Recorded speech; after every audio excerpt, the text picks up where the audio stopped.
For me, financial freedom is not a number. It's a state of play, it's a state of mind, it's a state of being.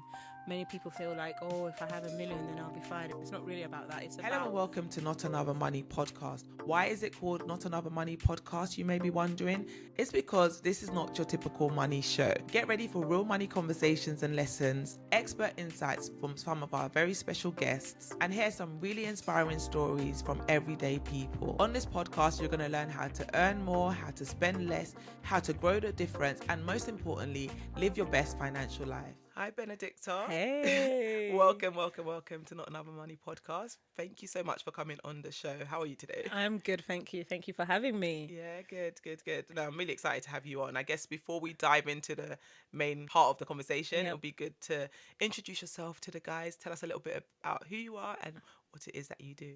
Awesome, thank you. I am Benedicta. I am the founder of Benny Ratio Finances. I am a qualified accountant. Benny Ratio Finances is all about helping business owners with their money. I do help some individuals with their personal finances as well, but mainly business owners.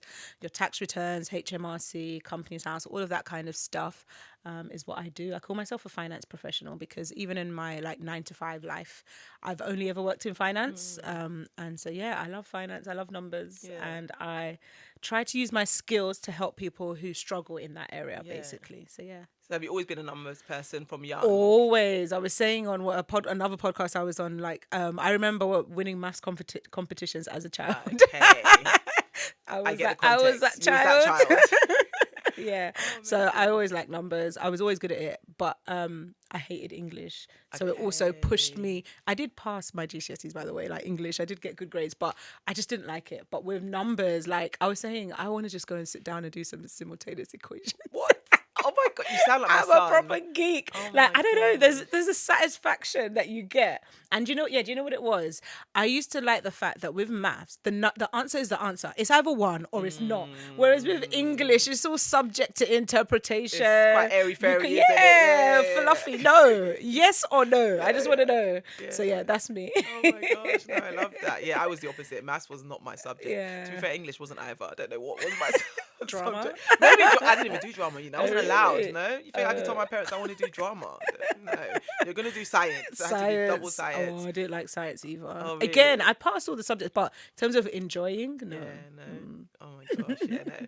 Yeah, maths. I got a B in the end, but that was a struggle. And I left it after that. But it's so funny how things have gone full circle and now I'm in the finance space. Exactly. I never would have guessed that it would end up here, but here we Wow. are. But before we kind of dive into the main heart of the conversation, I do like to do a little bit of an icebreaker Oh my at the gosh. start of the show. Yep. So it's just a little game.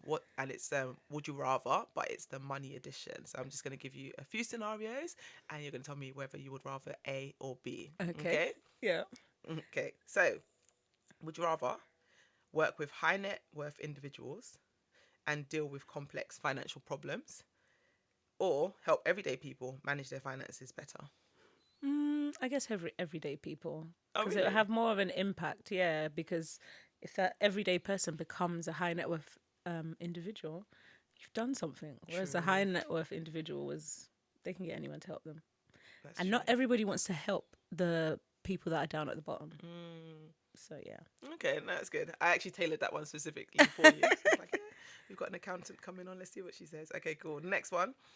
Would you rather reduce your working hours to achieve work-life balance but earn a lot less money, or work longer hours and achieve financial freedom faster?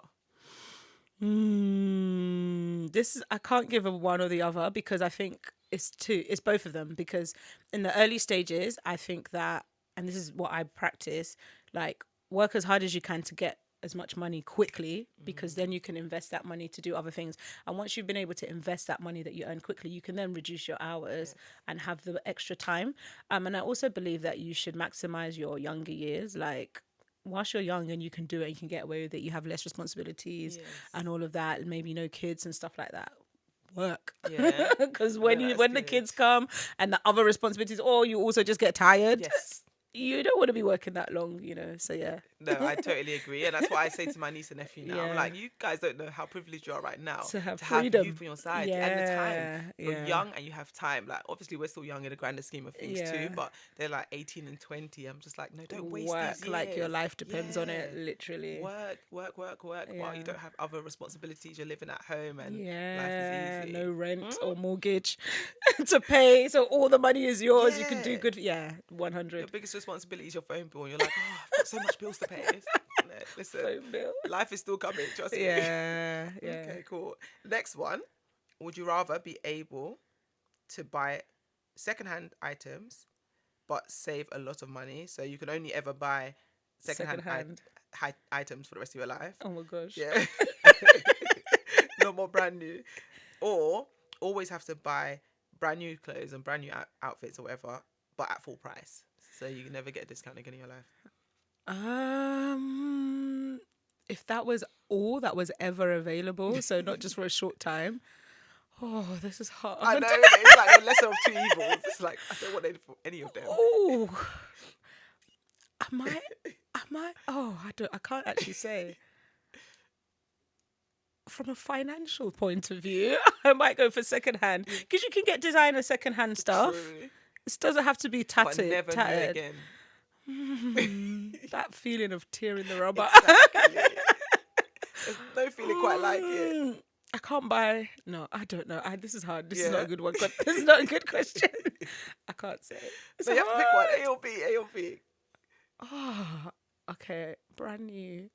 Yeah. Just for the new feeling. Okay. Good. For life. Yeah. Be honest. Yeah. Be brand honest. new. Come on. Yeah.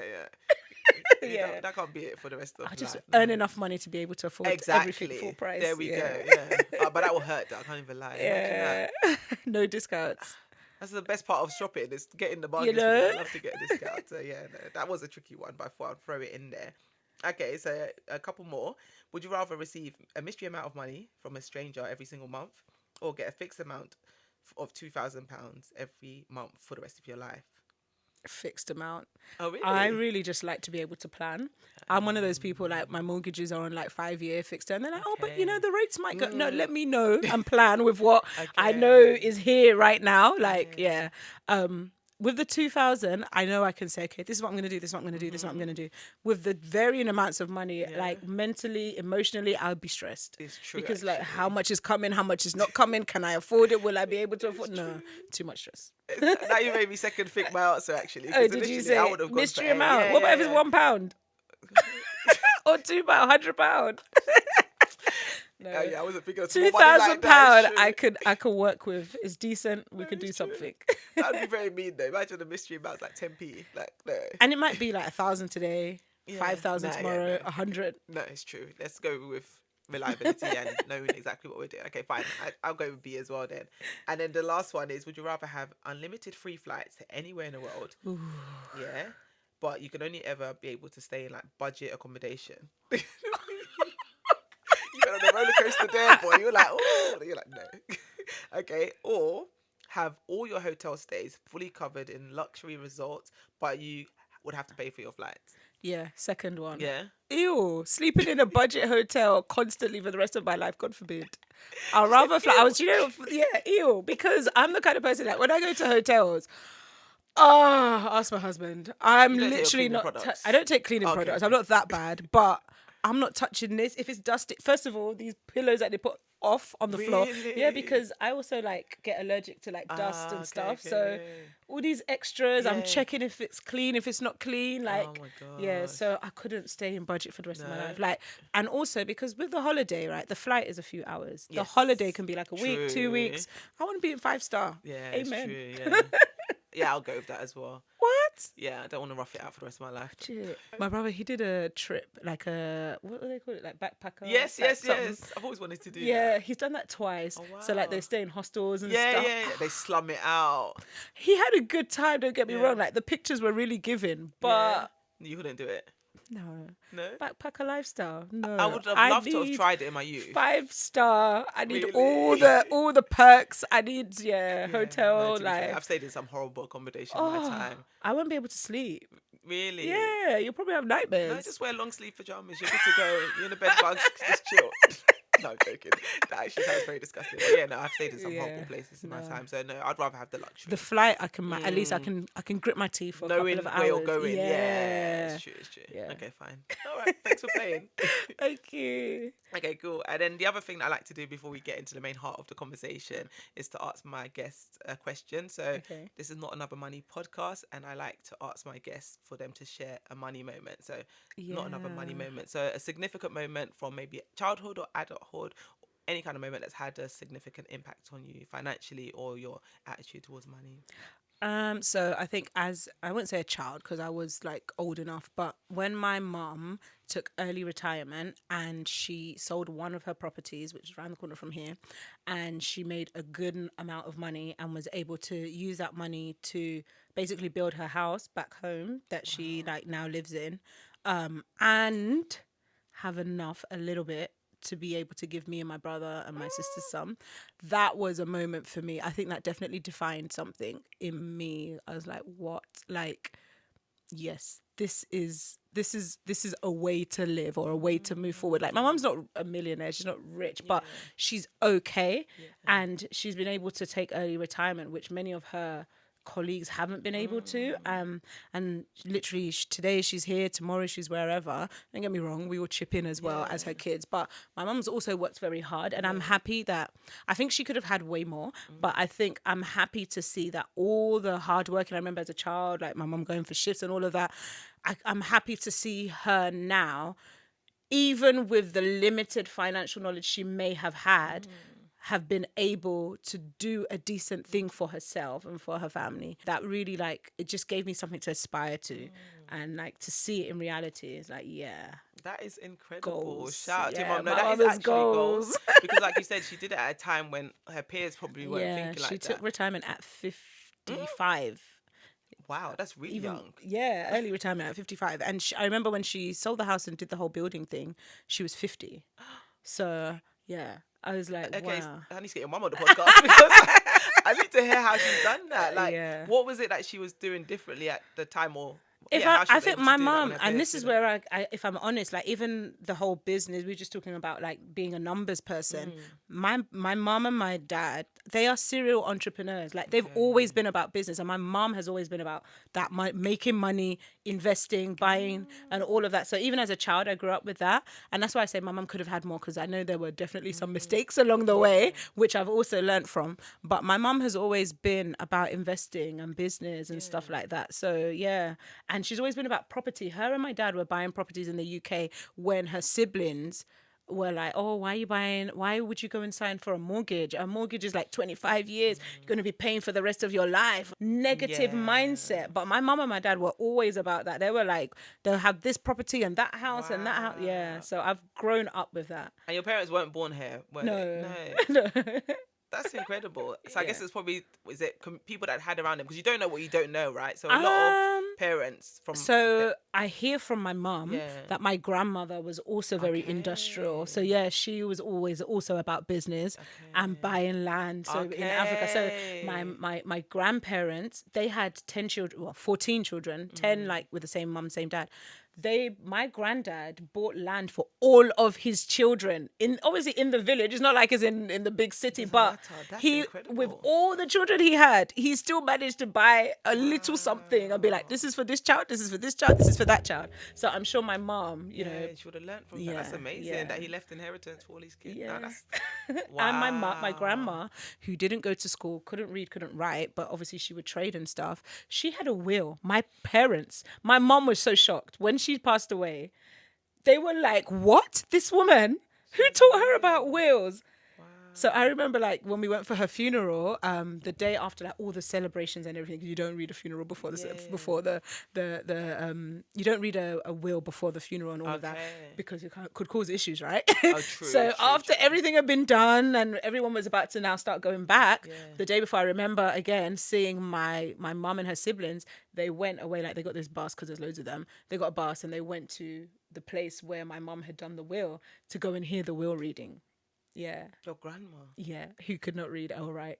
Wow. Okay, so it's in the blood. It's like going back generations and generations. Yeah, So yeah. that kind of shows the pattern that's led to you pursuing the finance stuff. It's in Yeah. literally in the But DNA. not all my cousins are like this. No? No, Okay. not even my siblings. Not Oh, all my no way. siblings are like this. Okay, so it's just you. It's a So, choice, not just me. mm, Not just me, but yeah, I won't yeah. name any names. Yeah, okay, yeah, that's true. Yeah, let's not name anybody. But yeah, Yeah, no, that's but amazing. yeah, there's like good example in life, right? If there are good examples and bad examples, it's for you to choose the one that you know. True. Yeah, No, that's incredible. Wow.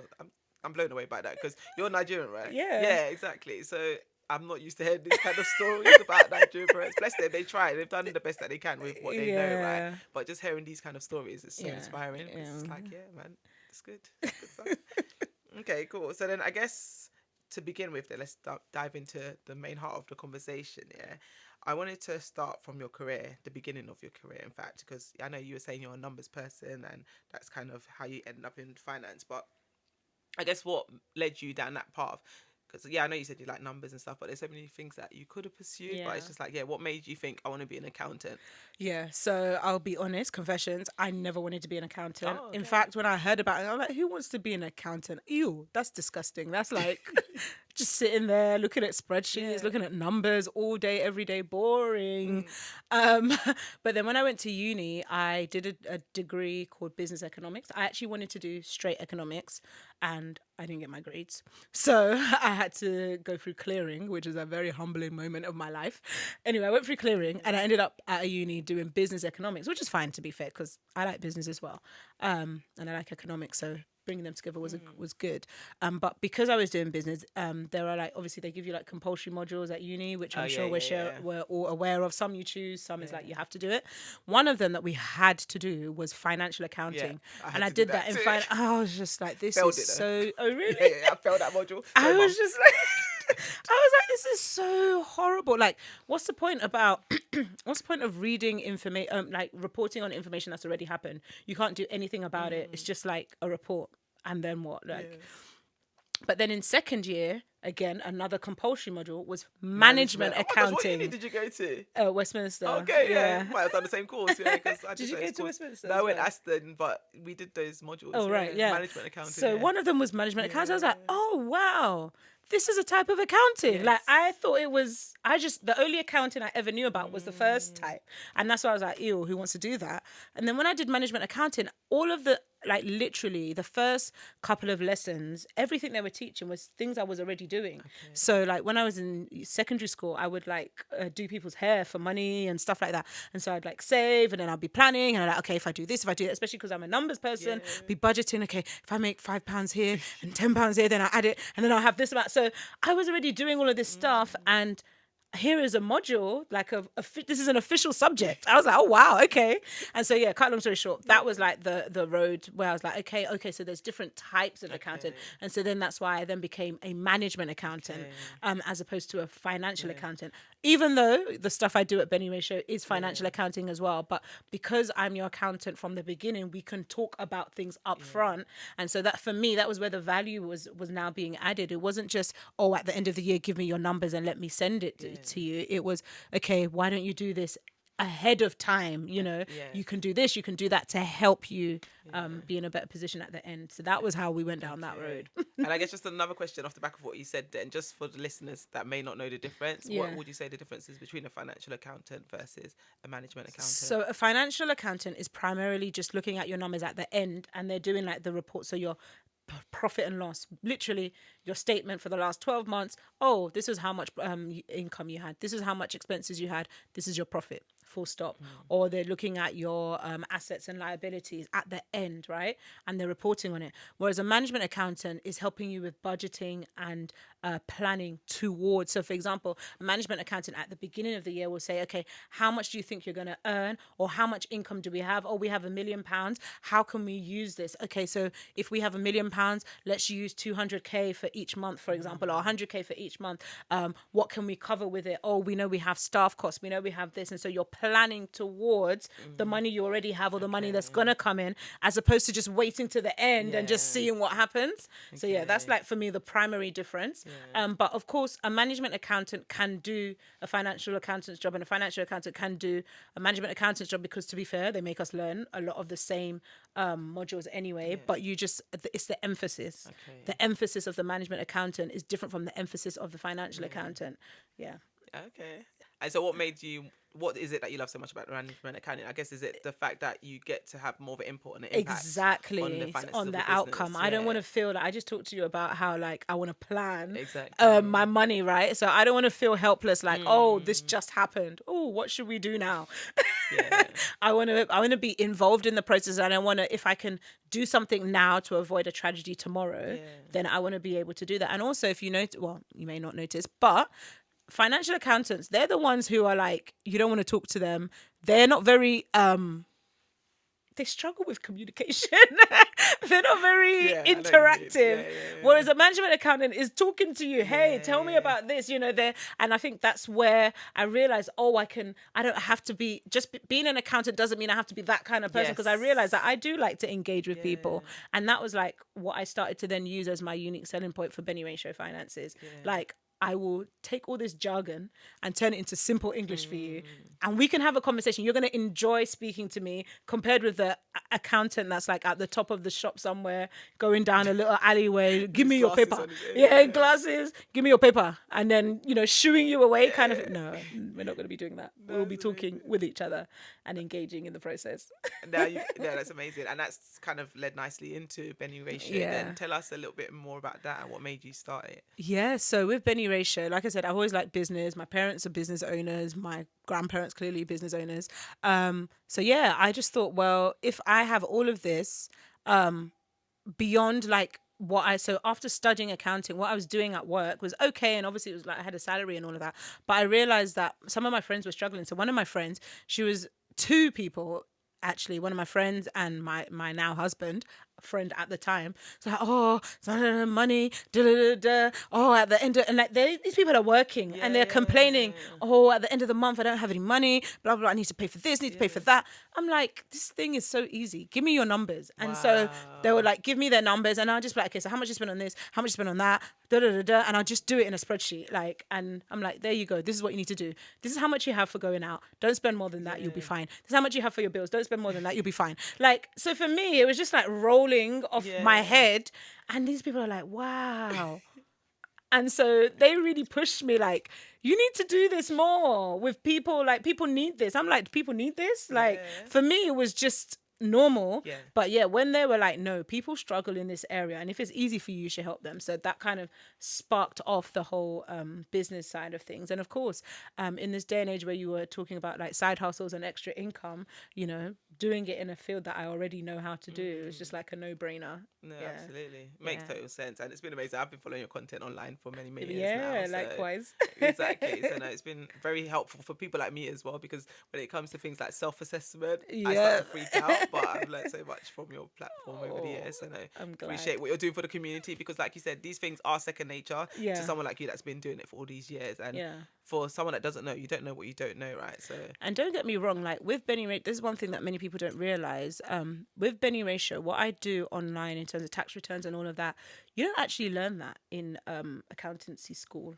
Like, yeah, they teach you how to be an accountant that works in an organization. So even all this stuff that you see online when I'm like talking about like UTR numbers, saving your 20%, all of that, I had to learn it myself as well. So way. after becoming a qualified accountant, a CIMA qualified accountant, I remember feeling robbed. I was like, people are asking me to do their tax. I don't know how to do tax returns, and so I then had to go on another journey. Really? Yeah, to learn all the stuff to do with HMRC and companies. People don't realize that. Yeah, they don't teach you that. I'm very surprised at that, to be honest, because you lot do a lot of exams. You study for how many years? So And many they exams: missed that bit P1, out. P2, F1, Why do you F2. think that is then? Do I know for them? Man. I think like with anything, and I'm not one of those people that's like anti the government, anti school Conspiracy theorist, conspiracy, yeah. because I know there's many people, the government this, they just want you to be an employee. But the truth is, I think that the system is built for you to be an employee. They don't really encourage entrepreneurship, and that's where you find yourself having to have extra courses and extra classes and stuff. So like I actually had to pay. I paid for an extra class like off my own back to learn some of this stuff. Not every they didn't even teach me everything. I think it was a 2-day course. They didn't teach me everything. But yeah, that's what I had to do. Oh my gosh. I guess maybe because not everybody wants to be that kind of accountant either. So it's like Yeah. if you want to, then But then if give me the option, teach it to me, and then I can Exactly, decide if that's what I want to exactly, specialize in or not. exactly, So exactly. yeah, I don't know. It's part of me feels like they kept it It's a from it on purpose. scam. Yeah. It's like they don't want us to know about it, kind of thing. Yeah, Okay, that's keep them in interesting. ignorance. And then you moved into management. Is it management consultancy you do? Yeah. So after when I first got a job from uni, I was working for government, and with all due respect to every government worker out there, I just felt like there was so much more to the world, and I just felt like I was being hidden in a place, and I'm like, there has to be more. And then my usual ambitious, driven kind of nature, I wanted to work for the top four. Like, if there's a best of anything, I want the Okay. best of it, right? That's why I can't be in those budget hotels. So if there's a best, I'm reaching for it. And so I was Yeah. like, well, if there are top four accountancy firms, I want to be there. And so, it was part of, I'm not gonna lie, it was also God, like prayers and all of that. But I just was like, it was a desire of mine to just be like, I want to know what they're doing over there. If they are accountants and stuff like that. And so, cut long story short, I ended up working for one of the top four accountancy firms as a management consultant. And that was whereby, because I was already working for government, when I went into consulting, I was able to then work at one of them, consulting back to government. Because Oh wow, look at that. because many people who work in the private sector don't understand how the public sector works. And so now I now had an advantage of the fact that I've been working in public sector for I think 7-8 years before I then went into top four. Yeah. Okay, and I'm interested to know that journey then from the being in public sector to the private sector. I know you said you wanted to skirt over it, but I want to know because there's a lot of people that are in jobs now, right, that they've been in for many, many years, Yeah. and they just feel like this is it for me. They don't Yeah. realize that actually they can change their life and they You can do can. something different. Yeah. How were you able to make that jump from all of working in the government where you were hidden in the? Because I can imagine, because I've worked for probation, so I kind of can envision what it was Yeah. like working in that kind of environment versus now I'm going to go and work for the top four. How are we able to make that transition? So definitely from the mindset first of all, like I remember my first job that I had at the Department of Health. I remember people around me being like, "Oh, you get really good pension." I'm like, I just started working. Who on earth is thinking about pension? I'm And not thinking then about that now. what really, and then it had good working Yeah. facilities and all that. But what really got me one day was I was sitting next to someone. This time I had moved internally, and this lady was telling me about how she'd been working in the government department, in the same Department of Health for government since 1978. I was like, before I was born, you've been here. I need to get out of here. Like, literally, it was like that statement she said rang alarm bells Yeah, in my yeah. inside. Like, how can you be? And I was being paid the same as Oh my her. god. So I was just like, no way, this woman has nothing And to she was offer saying you. it like with pride, like She was yes, and she was happy and happy. content She there. was, I don't know what to call her, principality of that office. Like, Wow. I was like, no way. You just finished uni and you are here with this old mama. I was like, you need to get out of here. This old mama, you need to get out of here. And so what happened was I then started applying for jobs, even within government. Yeah. But I got a fixed term contract at the Department for Culture, Media and Sport. If ever you're going to work for government, I really recommend the Department for Culture, Media and Sport. Why? Because they do all the fun stuff. So they're the guys that do like the Olympics. They do like the lottery licensing. They do like the BBC licensing as well. All the museums in the UK, national heritage sites. So it's a small, agile department. And so when I got that offer, it was to work on like a broadband project and as a finance manager or assistant or whatever. But they were also going to pay for my studies as well to become a qualified accountant because I did that part time. So yeah, I got this job and it was a 2-year fixed term. Now, some people would say, and people did say to me, "Oh, you're going to leave your permanent job for a 2-year fixed term."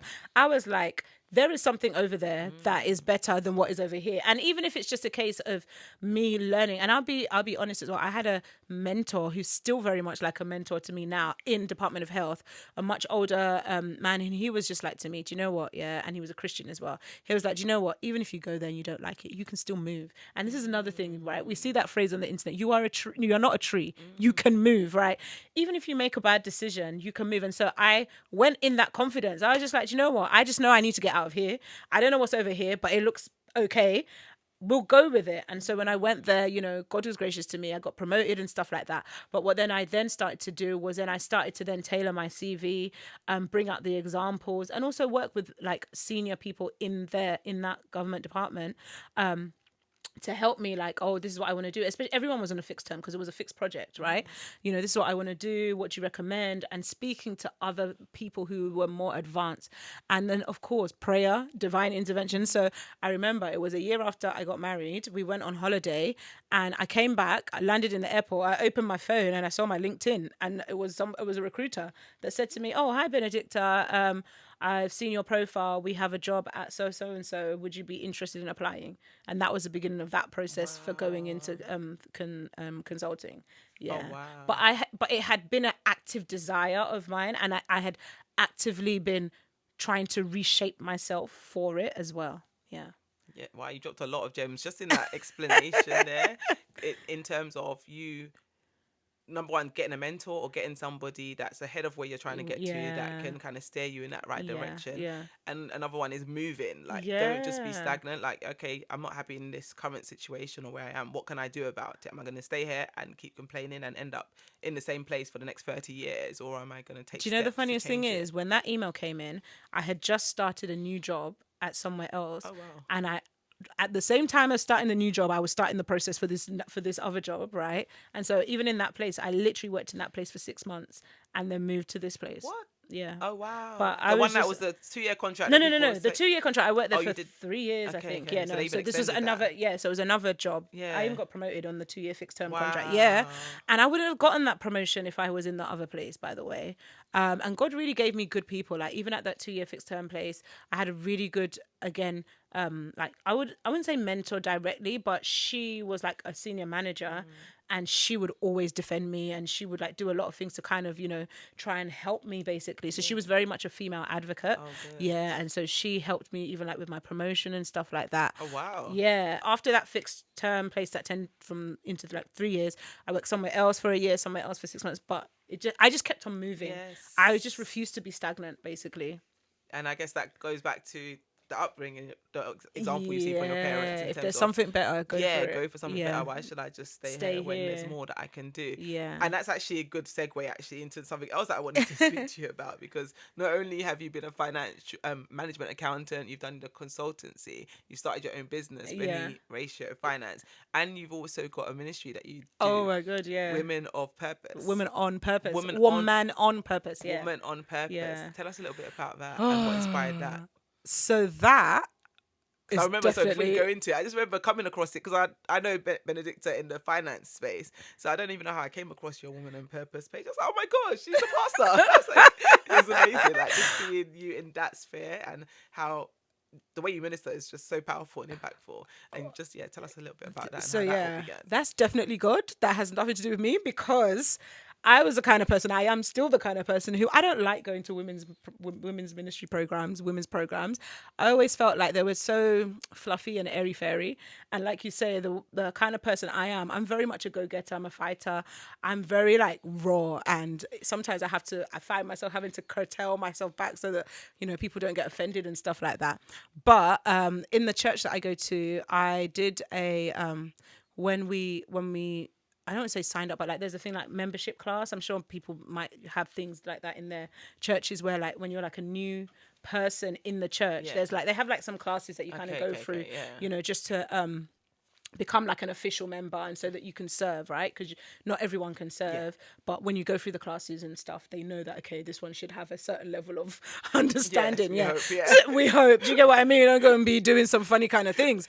So the church I went to, I remember going through the classes, and the class that one of them that I went through, I remember the man that did the teaching or whatever, he was like, oh, that you can should pray to God for, obviously, because as you know, when you move church, it's not like you were not a Christian before, but he was like, even if you've been a Christian before, that there's always more in God.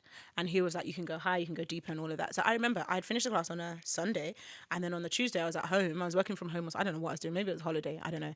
But I was just at home and I was in my bed, and I was just like thinking that the words that the guy said to me were still like ringing in my head. And he was like, oh, you should try and pray in tongues more and blah, blah, blah. He was just saying all these things. And then I'm not going to, that's why I say it's just God. I literally sat there and all this stuff started coming into my head about women's ministry and about being created on purpose and I'm like, where did this come from? Wow. And I literally just started writing it down. Wow. So like I say, left to me, I would not be doing that. I'll be 100% honest. I did not sit there and say, oh, I want to do something for women. What can I do for women? No, that's not what happened. It literally was given to me. And so, yeah, and then I had all of that and I wrote it down. And I'm like, oh my gosh, what am I going to do? What do I do? And I just left it. I kept it. And then literally a year later, I started having dreams. Not dreams, but I remember I couldn't sleep because I would be seeing myself saying certain things to people.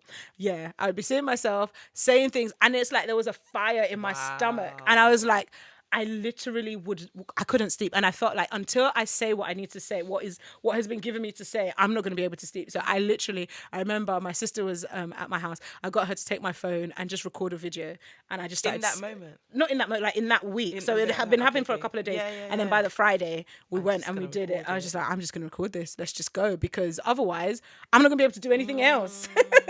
And so I just started, and so the Woman on Purpose ministry has definitely been a thing of faith. It's been a thing beyond me. It's been a thing that God gave me to do, and sometimes, I'm not gonna lie, I try to run away from it, but he doesn't allow me to. But yeah, there's been testimonies and it's been great. It's been a lot of work, if I'm honest. Sometimes there's a lot of competition between Benny Ray Show and ministry. But yeah, we have one of the things that I've been doing more recently with with Woman on Purpose, was going through all the women of the Bible. And so if you check on my YouTube channel, you'll see that we've gone through probably about 45 women in the Bible. Need to go and catch up on them. There's and there's like more to come. And so, yeah, that's how that happened. And that's how I do that. And what does Woman on Purpose mean? So Woman on Purpose, in and of itself doesn't necessarily mean anything, but it's just basically God saying to me that I created the woman on purpose. Like all the other things that he created the animals, he created Adam to tend the garden and all of that. And the Bible talks about how Adam looked around, but there was still nothing that was fit for him. And so based off the fact that there was nothing fit for him, God now puts Adam to sleep and then decides to create. That was the first time that God intentionally said, I am going to create this thing because of this need. The animals were just created. The stars were just created. The sun was created. The moon was just created. But the woman is the first being that was created because there was a need. And so God was saying to me, I created you on purpose. And so every facet of the woman, the way she's shaped, the height, the color, the curves, everything, the way she thinks is all on purpose. And so God is he's just began to expand my understanding about the life of the woman and why she's been created that way. And then God said to me about the fact that because I created you on purpose, so that's created on purpose is like pillars, creation on purpose, you're going to be kept alive by me. And so there was a time when I was ill. This is going way beyond finance. There's a time when I was ill, very ill, and I could have actually died. And God said to me, you cannot die because I'm the one that holds the life on the inside of you. And because I created you, nobody else determines when you die. Wow. And so he said and so I realized through that time of sickness that God was supernaturally sustaining me. The breath that I was breathing was his breath, the life that was on the inside of me. Like I said, I literally should have probably died because of how how low my blood levels were. Anyway, I'm not even going to go into that because that's another story. But yeah, you go into that, so like, all of that. And so God says to me, you are living on purpose. And because I'm keeping you alive on purpose, therefore you have to live out what I've told you to do. And so that's where living on purpose and then walking on purpose. The Bible says in Psalms 116, I believe, at the end, it says, because you've kept me alive in the land of the living, therefore I will walk out all my days before the Lord in the land of the living. And so God was like, I created you, I've kept you, and so now you need to walk on purpose. And so we talk about being created on purpose, living on purpose, and walking on purpose. And so the walking on purpose is where you have all these things that we do, right? You're doing your podcast, you're looking after your children, all the different things that God puts in your hand. These things are to be done on purpose. Wow. Yeah, that is a high summary. Yeah, no, but it's brilliant. And I'm glad that you broke it down, because in my head when you said woman on purpose, I'll just think about, things that we need to do, but not in our entirety, that we were made specifically for a reason. That's actually quite groundbreaking, actually. See, that's why I call you pastor. Yeah, no. See, I was preaching. No, it's good. Okay, so then in terms of what you do a lot, right? You wear multiple hats. And I just want you to speak on that a little bit in terms of women being able to do a lot of things. Because I know sometimes people say, jack of all trade, master Master of of none, none. and all the rest of it. And where do you sit on with that? Because you don't, I guess you don't have that belief because you do so many things and you do so many things well. So a couple of things I'll say before I land at the main point is that there was a phrase I heard that really helped me and delivered me from Master of All Trades, Jack of None, was that done is better than perfect. I do believe in excellence, and I do believe that you shouldn't do things slapdash, and I believe that you should give everything your all. But done is better than perfect. If I was sitting here, remember, I'm sure you can relate with this, your first ever video on Instagram Oh, or please. My YouTube YouTube, videos, it was listen. not perfect, right? But how many people came back and said, "Oh wow, Tolu, that was really good." Similar with myself. And so that phrase, done is better than perfect, really helps me in my day-to-day life. I have come to accept that I might not be able to do everything to the level that I desire, but somebody can still be blessed even with what I have to present right now. And so that's one thing that's helped me. The other thing goes back into the ministry, right? Created on purpose. As a woman, the fact that we can multitask, the fact that we think like 1,000 steps at one time, the fact that we are strong and resilient in many ways. God has done that on purpose so that we can be able to do these many things. And so I remind myself often about the way that God has created me, and therefore, I'm able to do these things. If he's given it to me, like for example, the ministry that, if I'm honest, I said I didn't want to do, but if he's given it to me, then he's given me the grace for it.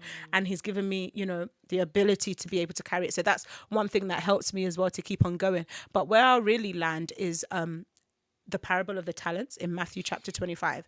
We talk about how the master gave one talent, he gave one 2 talent, and he gave the other one 5 talents, right? And he came back, and we always talk about how the one with the 5 talents, he multiplied it to 5, the one with the 2 made it 4, and the one with the 1 went and buried it. And everyone's going on about this guy who buried his talent. How can you bury it? Blah blah blah blah blah. And I remember it was such an epiphany for me. God was like, you guys are focusing on the one with the 1 talent. What about the one with the 5? And he told me that I'm the one with the 5. I feel like the one with the 5. And he was like, even if you have 5 talents, if you only trade with 3, that is what, 60% over 100. Whereas somebody who has 1 talent and trades with the 1, that's 100%. That person's doing better than you. And so he said to me, everything I've given to you, you need to trade with absolutely everything. Wow. The reason why he was able to get 10 and why he got more was because he traded with all 5. He didn't trade with some, he traded with all of them. And so that was like a warnings to me. That's a revelation. Yeah. And it was like, you can't be looking and always focusing on the person with the 1 talent. Focus, if you've got 5, focus on your 5 and make sure you use all of them. I never actually deeped that until you said it. And it's so true because, wow. Yeah. So wow, I can't wait to go to Isaac this. So that helps me with this life that I live with all these many people say it to me. They're like, "Oh, Benedicta, how do you do everything you do and you're so strong and you're da-da?" If I'm honest, it's not really me. Like I just explained to you how I got Woman on Purpose. I didn't sit there and say I want to write on that. Don't get me wrong, God will give you things and you have to work it, and I definitely do work. There are times when I don't sleep. I'll be very honest about that, but it's a balance of gifting and gracing and also working. So yeah, it's a bit of give and take. And I think that when you accept, the key thing is when you accept what you have, where you are and what you want to do, and you go for it, God definitely brings the rest, like to help, to back you up and all of that, the support and all of that. Yeah, that's good, because that would have led into my next question in terms of how are you able to then work those 5 talents at the same time? Like, how do you manage it all? So definitely having help in Benny Ratio Finances, getting someone to help me, and God bless my assistant. I have 2 of them now. When I was doing it all myself, oh my God, it was crazy. In fact, in many aspects, it still is a bit crazy. But having extra pair of hands, I cannot underestimate or overestimate rather how important that is. You are not Superwoman. Don't try to do everything by yourself. Even God had 12 disciples. Come on. Like, you can't do everything by yourself. What you don't know, go and find out and get the person who does know how to do it. We were just talking about social media before I came in. I have accepted, look, if you need help, go and get help. And so that's what I try to do. Obviously, help sometimes costs money, but help can also be friends and family, right? And you have children. I'm sure you leave your children with friends and family here and there. Imagine if you were trying to take your children with you everywhere. You know, it just wouldn't Yeah, work. that's true. So getting help is so important. That helps me. Like I said, done is better than perfect. It might not always be perfect, but make sure that it's done. What else? Also taking time to rest. I don't rest very well when I'm in seasons of work. But there are also times when I will not do nothing. So, for example, like my husband and I, we always try to go away on an end of year retreat in December where we do nothing but go on holiday. I try to have my life in seasons. So there are definitely seasons when I will be banging out one particular thing. That's what we're doing. That's what we're doing. That's what we're doing for 1 month, 2 months, 3 months, and then pause and then go again. So you can't always be like that. So yeah, having the seasons helps as well to juggle things. And there will be seasons when I'm focused a lot more on business, and then a season when I'm focused a lot more on ministry, a season where I'm focused a lot more on myself, on my health, or on other things. And so yeah, that's kind of how I help to keep things going as well. No, Yeah. that's amazing. And it sounds very similar to something a previous guest I had on recently was really? saying about seasonality. Yeah. Smack bang on the money, what you said. She was talking You can about do that, everything, but you can't do everything all at the same at time. the same time, Yeah. which is exactly what she was saying. And I think that's what I find to be true in my life Yeah. as well. Like, people always ask me, Tolly, how do you do it all? How do you do it all? I was like, listen, I don't do it all. I just do what I can when I can. And I just try not to beat myself up for what I'm Exactly. unable to do, Yeah. because all we can do is try our best, Exactly. right? Acceptance. Exactly, yeah. So obviously are you still a corporate girly, or are you full-time So business? I'm doing both. You So do I'm both. doing corporate and business. Yeah. Yeah. So what advice would you give to other people in that same boat where they do their corporate role and it is very demanding, very challenging, they work more than 9 to 5, Yeah. but they also do want to start a business on the side, but they feel like they don't have the time to do it all? What advice would you Something give is to them? definitely going to give, and that is going to be your sleep. It's going to be your sleep, and it's going to be some of your weekends and your fun and your rest as well. But remember what I said about seasons. So there will be times when you might not necessarily be sleeping as much or having as much fun and all of that because you're spending time on your business. But once you do the hard part, the initial grafting, right? When you're building a house, it's the digging of the foundation that's the hardest, right? You have to dig through the hard ground. But once the ground has been dug and the foundation has been laid, every other thing, changing windows, we changed our windows, right? You know, if you want to, you can change your roof if you want to. Yes, I heard a phrase last week from one of our pastors. He said, you can change your roof, but you can't change foundation. It's easier to change a roof than it is to change a foundation. And so in the early stages, do the grit to make sure your foundation is as it needs to be. And after that, you will be able to flow in and out of things a bit better. If you have to change one member of staff, it's different from, it's not going to be as hard when you've done the initial groundwork. So yeah, just understanding that concept. Yeah, it's really, really good advice. And I think, I'd say challenge that belief as well. So do you really not have the time, or is it that you're giving your time to things, Something else, to exactly. other things that You you will could always make time for what you believe is important. Just to throw another spanner in the works, right? So I felt like I was doing a lot of business, a lot of ministry, a lot of different things, right? And I felt like I wasn't reading my Bible as much. So I joined a group whereby we've read the New Testament, the whole of the New Testament in 1 month. What? Yeah. And I forced myself to do it. And one of the things they tell you in the training, right, is that you will make time for what you think is important. Yeah. And so even where sometimes I have stayed up as well, even to read my chapters, we have this phrase in our house now, like, I need to read my chapters. Because you need to read 9 chapters a day. And if you miss one day, that means you're reading 18 the next. And that's it. Once you've missed 2 days, let me blow your you can't mind. catch up. Not only have I, in the midst of everything we've just talked about, me doing work, business, church, everything, in the midst of all of that, not only have I read the New Testament twice in a month, twice. So I've done it in November last year and I did it in January this year.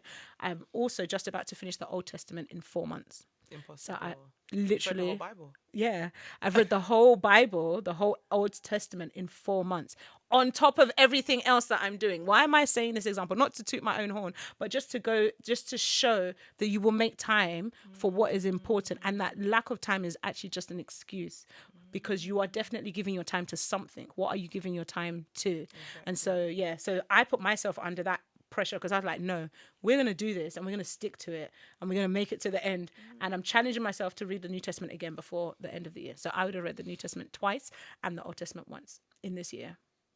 I haven't. Wow. Wow. Conviction. Conviction. Yeah. Wow. Do you know what it is? Yeah, Wow. you think it takes long, but do you know that it Yeah. takes on? And this is like, and I thank God that I did this because even with the training, they were like, it only takes on average 5 minutes to read one chapter. But when we are thinking about it, we're like, It's a big oh my book. gosh, it's gonna be like 3 hours of no. It takes on average 5 minutes to read one chapter. If it takes 5 minutes to read one chapter, that means in 45 minutes you can read 9 chapters. So they say to you, you can actually do this just 1 hour a day. And I'm convicting myself now because I always have excuses as to why I can't do exercise. Are you serious about me? I can be going for my runs, but I need to read my Bible. So like I that. need to swap because I just be not doing my exercise. I really need to exercise more. But again, it goes to what you were saying in terms of you give the time to the thing that you're prioritizing, right? And for you, it was a bigger priority to prioritize that devotional time rather than exercise. So maybe we can add that to the list for the end of the year. I'm gonna my next challenge is to read and exercise at the same time. Because you can do both. To be fair, even audio Bible as your exercise could work as well. So there's literally no excuse. No, there isn't. I think that's the thing. A lot of times we talk ourselves out of doing things because and also you don't want to do it, or you're also thinking of it as a big massive task, whereas for example, like what I just said now, reading 9 chapters a day means that you've read the whole New Testament in a month. You also don't we downplay how much just 1 hour of focused time on anything, whether it's exercise, your business, your health, your finances, whatever. We downplay how much of impact it can have over time. So if you're doing the 1 hour of exercise every day, by the end of the month, you will actually see changes, right? And so 1 hour on your business, 2 hours on your business, you can spare that. You can. That's not going to make you. You can if you want to, and more if you want to. Exactly, and that's the thing. If you start small, maybe commit half an hour to it, or no, just say I'm going to do 10 minutes on that task. Once you get started, and then be committed, you'll find that you do more anyway. That's what I find anyway with my going for my runs. Like half the time I don't want to go, but I just say, okay, I'll just do a quick 5-minute run just to say I've done it. But by the time once you I start, I mean, I've made the effort to get outside now. I might as well just continue. continue. And that's what I do, so that should help. I need to get running lessons from you. Running tips. Just do it. That's all. Just do it, like. No other thing. Just put your trainers and go. Yeah. So another topic I wanted to talk to you a little bit about is the idea of financial freedom. I feel like financial freedom is something all of us aspire to have. Well, at least I aspire to have. What does financial freedom mean to you? And what are you doing about achieving it? So for me, financial freedom is not a number. It's a state of play, it's a state of mind, it's a state of being. Many people feel like, oh, if I have 1 million, then I'll be fine. If I win 10 million, then I'll be fine. It's not really about that. It's about having the mental freedom whereby you're not worried. And I actually think there's a scale of financial freedom. The first one being you're not worried about your next, where the money is going to come from for your next set of bills, for your feeding or whatever, the essentials of life, and also the nice to haves of life, the wants, not necessarily the needs. I think that's the first, that's when you're starting to gear into financial freedom. But the ultimate level of financial freedom is where you have passive investments, income coming in to your bank account or into your life to pay for your necessities without you doing anything. That's the ultimate level of freedom. And so, like I said, you could be in a space whereby I would say you're financially free to an extent, whereby you have a very good, stable job career, very good passive income here and there. It might not be covering everything, but from history, you can see that the money will continue coming in. You've got a decent amount of savings. And like I said, you're not worried, right, about your finances, and it can take care of your needs and your wants. But then the ultimate, like I just talked about, where you have freedom in the sense that your passive income is paying just for your needs, that person is financially free. But then the next level is where your passive income is paying for your needs and your wants as well. So your food and your holidays, for example. That's the ultimate aim. I think for me, in terms of what I'm doing, things like investing in a business, not just relying on my 9 to 5. So having other sources of income Also like investing in property. So I have 2 properties that I rent out separate from the one that we live in. So there's money coming in there, but also having those as long-term assets that, so I'm not just relying on the money that comes in every month, but long-term assets that I know, I just talked about my mom selling one of her houses at a certain age and being able to use that money to do something. I know that, okay, I have these houses and amen, the economy does not crash and all of that kind of stuff. But at some point I pray that I'll be able to sell that and, have a lump sum of money released. But just investing also passively in terms of, when I see things that I think will also bring income here and there, I do try to put my money into like stocks and shares and that kind of stuff. I won't say I'm an avid stock market investor because I really love property. And so all my money is all in that, not all, but majority of it is in that basket, but also stocks and shares and stuff as well. So it's just about being conscious, not spending all that you have. A lot of people, live paycheck to paycheck. Just making sure that you're saving and investing for tomorrow, being a future focused is what will ultimately get you to financial freedom. Yeah. And talking about future focus then, what is the future for Benny Ratio Finance and also Women of Purpose? For Benny Ratio Finances, so this year I really started moving into a place of education. So I was already doing online things that were about talking about finances, but I don't think I was spending as much time to teach people. And so earlier this year I launched 3 courses. One is called Money Foundations, one is called My Business, My Business, My Money, My Tax, and one is called, what was the other one, is about self-assessment. But basically, rather than me just doing taxes for people, doing finances for them, I basically launched a course where I was teaching them the ins and outs. And so if you want to do your self-assessment yourself, you can actually learn how to do it from what I've taught you. But also, even with your business finances, I realized that people are coming to me saying, oh, can you help me do my tax? But they didn't really understand it.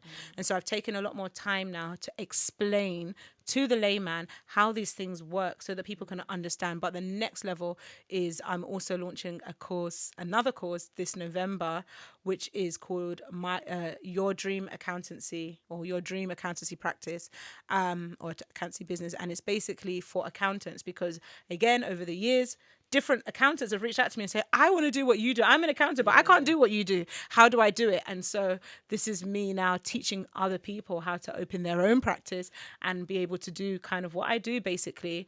And so, teaching them the ins and the outs, the bits that I said the school didn't teach us, that I had to go and learn myself. I'm hoping now that I can teach that to other people, and I will be launching that course come November. Oh, we're excited to see it. And what you just showed there, just listening to you saying all the things that you're doing. So going back to the talents that we spoke about earlier, right? So this is one of the 5 talents that you've taken, and you've been able to multiply it into Different 5 stream, different talents. So yeah. you're doing the financial education piece for people wanting to do the finance for themselves. You're doing for people wanting to start their own tax practice. Yeah. You're working it in a corporate job where you're helping people with their finances. It's so many different streams from that one skill set. Yeah. It's incredible. And I think by nature, like we talked about the talents before. One of the things I also didn't say was just that also from that story, apart from learning about the one with the 1 and the one with the 5, is that you learn that God is a businessman and he likes to get a return. And so whatever one thing that you think you have, you can actually multiply that into different streams. And so, you don't have to be doing 5 different things. It can be the one thing that can be divided into 5, basically. And that's what you've literally done so beautifully. Thank God. It's so cool. No, literally, as you're talking, I was like, wow, it's like one gift and you've taken it and you've multiplied it in so many different ways.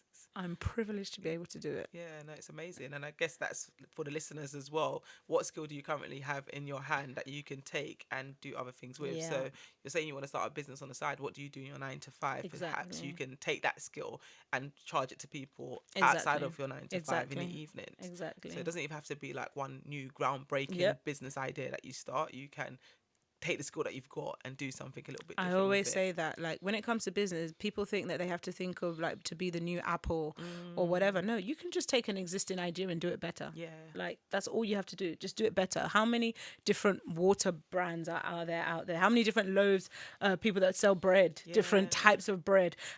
There's so many things where there's variety. And there will be reasons why people want to come to you as opposed to another person. And you need to make it clear why they should come to you as opposed to another person. And so, that's what business is all about. So for Woman on Purpose, like I said earlier, we have been going through all the women in the Bible. I say all. the prominent women in the Yeah. Bible. There's 52 of them, and we've done about 45. So there's about like 6 or 8 left. So I want to finish that, but I'm also turning it into a book. So I have the manuscript You're already. doing it again. The one thing and multiplying it into so many different things. So the funniest thing is that I actually have the manuscript. I just haven't had time.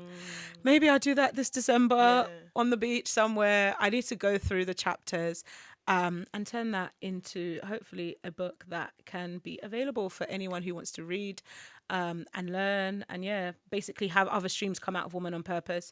I'd like to do more events for Women on Purpose. But let's see how it goes. Yeah, watch this space. Watch this space. Okay, then finally, before we go, then anything else that you want to share with the audience? Any words of wisdom, advice, inspiration to anybody? Maybe people wanting to start a business, or people wanting to build that relationship with God and actually establish or find themselves as a woman on purpose.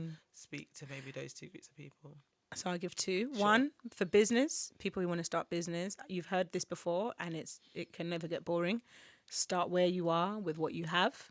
Don't feel like you need to move the heaven and earth. Whatever you have, the little oil, the little idea, the little thing, start with it. Start with your kitchen, start in your house, start with what you have, and trust God to multiply it. And then number two, for people who want to get closer to God, become a woman on purpose. The only way you can find out about who you are is if you have a product, you have to read the manual, right? So if you want to find out about who you are, you need to read the Bible. And so the more you read the Bible, the more you read the stories and resonate with the stories, the more you start to see yourself. You start to say, oh, I'm like this person, or I'd like to be like this person, or this person did such an amazing thing. The more you read the Bible, the more you become like the person that God has ordained. And so, get in your word. Of course, there are devotionals and guides and studies and groups and all of that. If you need help, like I always say, whether it's business or a relationship with God, get help, right? Join groups. Like if you want to go far, go with other people. Yes. Yeah. So that's what I would encourage. Get into a group. Like I said, I never thought I would be able to read the New Testament, and I thought that was impossible. But being part of a group that's doing it and they're pushing you. Where did you get this group? So is it a group within your church? Or No. I'll share it online? with you. It's called Spiritual Growth Steps. Okay. And they've literally helped thousands of people to read the New Testament and the Old Testament in that space of time. Wow. Yeah, it's and amazing. I love a challenge. I think that would be brilliant for me. Yeah. Because I've tried to do it on my own so many times, and you just get bored or you get distracted. Yeah. But I always make it to like John, and then I skip to like Galatians, and exactly. But doing it, and I think for me, you have to find out what works for you. Yeah, in fact, that's another piece of advice. Find out what works for you. Like, people are different. I've realized that when I know that there's going to be a specific end, it helps me to keep on going. Yes. But when I feel like something is just going to be going on forever and ever and ever, that's when I get tired. But knowing that, okay, look, it's just for 1 month. If you can do this for 1 month, you'll be free, right? So know what works for you, and then plug yourself into a system that works for you. Works. Yeah. That's brilliant. But thank you so much for coming on, Benedicta. Thank you for having me. Appreciate you. It's been fun. It's been really, really good. I can't wait to edit this episode. Never thought I'd talk so much about ministry and church but it's so good to hear that side of your story, because like I said, I know you in the finance space, but actually I like watching the stuff you do, and you sing. Yeah, there's that as well. Yeah, and we didn't even touch on that as well. I was like, wait, Benedicta could sing as well. I was like, is there anything you cannot do? Oh, yeah, it's a lot. It's a lot. It's incredible, and you're using all those talents God has given you and being a blessing to so many others. So thank you so we really much. Appreciate you, and thank you for coming on again. Thank you.